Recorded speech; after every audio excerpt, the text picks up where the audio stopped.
Welcome to Burlap Teachers. Enjoy the video. You start by making sure the browser or app is focused. Otherwise, keystrokes won't route to navigation.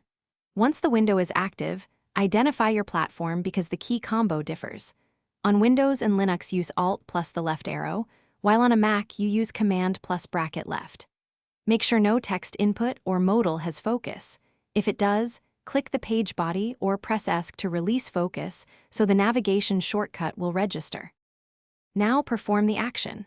Press and hold Alt on Windows/Linux or Command on Mac, then tap the left arrow or the left bracket while still holding the modifier. That single motion tells the browser to navigate back one history entry. If you need to go back several pages, keep holding the modifier and tap repeatedly.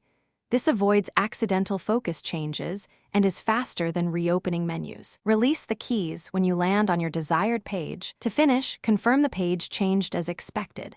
If the back shortcut didn't work, first check for focused inputs or modal dialogues and press ESC or click the page to free focus. Once done, retry the shortcut. If that fails, disable or suspend extensions that intercept keys, or open the browser's navigation menu and click back to verify the history entry exists. As a last resort, check keyboard shortcut settings and re-enable navigation keys. Then repeat the procedure. Thanks for watching. Consider subscribing if this video helped you.